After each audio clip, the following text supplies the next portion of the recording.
Yogesh Saraswat. I have been teaching in Sayyid Hamid Senior Secondary School, AMU Aligarh. Today I am going to teach you anatomy of flowering plants. In this video we will study about anatomy, tissue, types of tissues and pairs of dicot root and monocot root. First we start with the word anatomy. Anatomy is the study of internal structure of plant organs and tissues. This is called plant anatomy and different in monocot and dicot plant. इसका मकसद ये है कि हम different reason में जो plants मौजूद होते हैं उनकी एडेप्टेशंस को और उनमें जो जो कैरेक्टरिस्टिक्स होते हैं उनको हम स्टडी कर सकते हैं. It shows the adaptation in plants in diverse environment.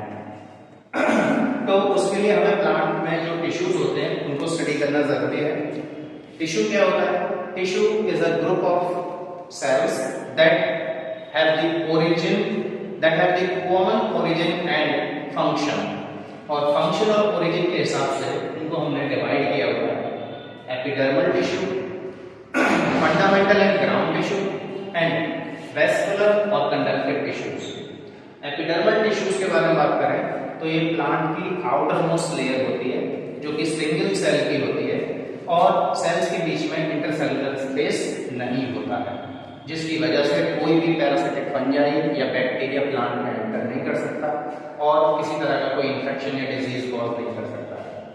Epidermal layers की जो सेल्स होती हैं ये सिंगल सेल है और इसी रीजन में आपको स्टोमेटा देखने को मिलेंगे. जस्ट लाइक स्टोमेटा जो कि प्लांट में वाटर एब्जॉर्प्शन, ट्रांसपिरेशन और इसके अलावा गैसियस एक्सचेंज में हेल्प करते हैं. हर एक स्टोमेटा में दो सेल्स होती हैं जिनको कि गार्ड सेल्स कहा जाता है और बीच के पोर्शन को स्टोमेटल एपर्चर कहा जाता है जिसके थ्रू गैसियस एक्सचेंज और ट्रांसपिरेशन होता है. ठीक है, ये एपिडर्मल लेयर में ही प्रेजेंट होते हैं. डाइकॉट की बात करें तो डाइकॉट में आपको guard cells kidney bean shape के नजर आएंगे, जबकि मोनोकॉट में ये डम्बेल शेप के होते हैं, ग्रास फैमिली. ठीक है, सेकंड टिश्यू है हमारा ग्राउंड टिश्यू और फंडामेंटल टिश्यू. इसमें आप देखेंगे तीन टाइप के टिश्यूज आते हैं. Parenchyma, collenchyma and sclerenchyma. Parenchyma एक लिविंग टिश्यू है और ये प्लांट में ज्यादातर प्लांट्स में आप देखेंगे कि पैरेन्काइमा प्रेजेंट होता है. सेल्स के बीच में गैप होता है जिसमें ये फूड स्टोर करने का काम करता है. कुछ प्लांट्स में ये फोटोसिंथेसिस और जो एक्वाटिक प्लांट्स हैं उनमें बायोमासी के लिए भी रिस्पांसिबल होता है. इनकी जो सेल वॉल होती है वो काफी ज्यादा थिन होती है और ये कई तरह की शेप्स में जैसे पॉलीगोनल, ओवल, राउंड इस तरह की शेप में प्रेजेंट होते हैं. ये लिविंग टिश्यू है because it has the dividing capacity. The second tissue is the collenchyma. It is also a living tissue and it is found in the green stems. ठीक है, ये प्लांट को bending capacity देता है ताकि वो एक साइड में किसी भी साइड में बेंड हो सकते हैं बिना टूटे. ठीक है, ये भी लिविंग टिश्यू है because it also has the tendency of cell division. ठीक है, तीसरा है sclerenchyma tissue. This tissue is dead tissue which has lost the capacity of division. ठीक है, ये जो तीनों आपने टिश्यू में पढ़े these are considered as simple permanent tissue. दूसरी ओर आते हैं हम वेस्कुलर और कंडक्टिव टिश्यूज पर. वेस्कुलर और conductive tissues are also known as complex permanent tissues. Complex permanent tissue. Why they are called complex permanent? Because they are made of more than one type of cells. Two examples are xylem and phloem. Here xylem is made of four types of cells, that is proteids, vessels, xylem parenchyma and xylem fibers. Its use is to conduct water and minerals from the soils through roots to the different parts of the plants. Okay, and xylem parenchyma is the only living cell here. Rest proteids, vessels and xylem fibers are dead cells. The second one is phloem tissue. It is also a conductive tissue. It conducts the prepared food during the photosynthesis through osmotic pressure.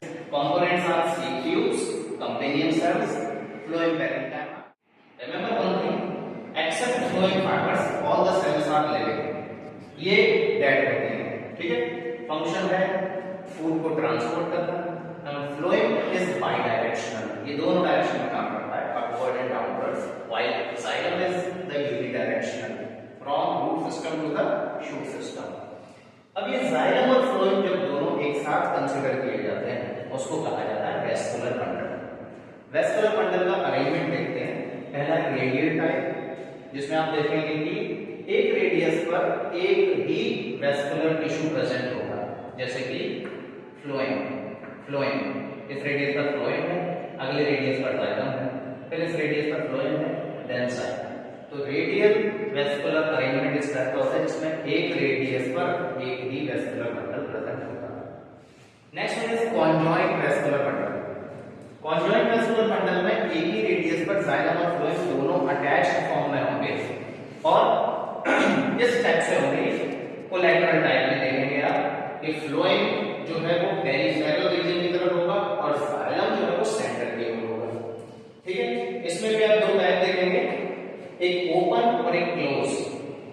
Open वाले में आप ये देखेंगे कि phloem और xylem के बीच में cambium present होता है and this cambium is responsible for the secondary growth. This feature is found in dicotyledonous plants.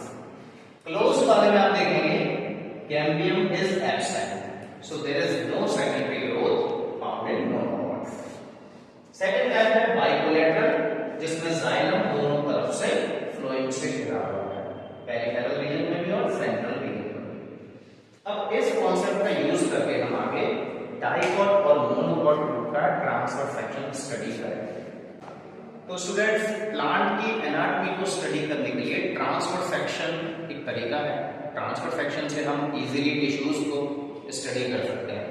ये है डाइकॉट रूट का ट्रांसफर सेक्शन। इसमें आप देखेंगे जो आउटर मोस्ट लेयर आपको सेल्स की नजर आ रही है, दिस इज कॉल्ड एपिडर्मिस। जो एरियल पार्ट्स होते हैं लाइक स्टेम एंड लीव्स, वहां पर इसको एपिडर्मिस कहा जाता है। और जो ग्राउंड के अंदर है यानी रूट है, तो रूट की केस को एपिब्लेमा कहा जाता है, ठीक है? यहाँ देखेंगे कि इसकी जो लेयर है वो एक सिंगल सेल लेयर है, जिस पर से आप देखेंगे कि रूट हेयर्स ग्रो हो रहा है, जो कि इसका सरफेस एरिया इंक्रीज करने के काम में आते हैं, so that more water and minerals can be absorb. Second layer is the cortex layer. Cortex multi cell layer होती है।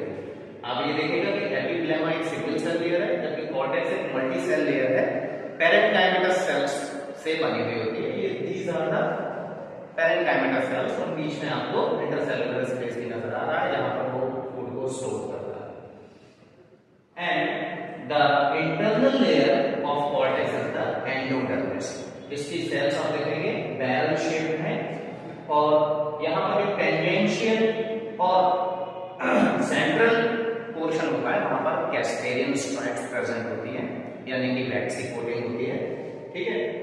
एंडोडर्मिस के बाद आप देखेंगे पेरिसाइकल की लेयर है। जनरली ये भी सिंगल सेल लेयर होती है, जो कि सेकेंडरी जो कि लेटरल रूट्स की ग्रोथ के लिए रिस्पांसिबल होती है।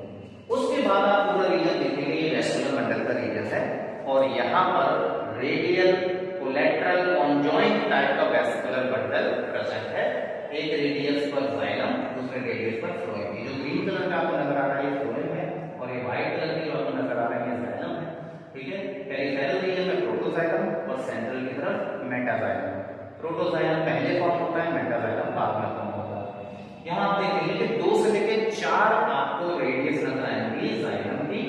तो अगर 2 रेडियस नजर आती है उसे डाइआर्क कंडीशन, 3 होती है ट्राइआर्क और 4 होती है तो टेट्रार्क। यहाँ पर टेट्रार्क कंडीशन आपको देखने को मिल रही है एलियंथस पेनिस, यानी कि सनफ्लावर के ट्रांसफर सेक्शन है, ठीक है? बाकी जो विसिनिटी में सेल्स हैं ये सब पेरेन्काइमेटस सेल्स हैं और जो सेंटर में आपको सेल्स नजर आ रही है दीज सेल्स आर कॉल्ड पिथ। तो यहाँ डाइकॉट रूट का ये फीचर है कि इसमें पिच आपको बहुत ही कॉन्स्पिकुअस, बहुत ही कम नजर आएगा due to the secondary growth. अब हम स्टडी करेंगे मोनोकोटिलिडनस रूट का ट्रांसफर सेक्शन।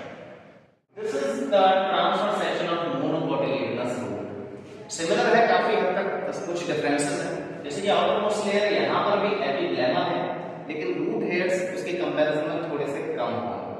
दूसरा सेकंड लेयर में कॉर्टेक्स, मल्टीसेलुलर लेयर, पेरिकाइनेटस, एंड देन आप देखते हैं एंडोडर्मिस, पेरिसाइकल। जो डिफरेंस है वो यहाँ पर वेस्कुलर बंडल का है। वहां आपने देखा था डाइकोट में कि 4 स्ट्राइप्स जा रही थी, टेट्राड कंडीशन थी।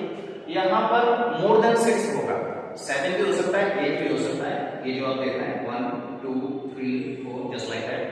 तो जहां 6 से ज्यादा होता है, this condition is polyarch condition. ठीक है, उसके बाद ये फ्लोएम है, वही रेडियल अरेंजमेंट है। रूट में रेडियल अरेंजमेंट ही देखने को मिलेगा आपको।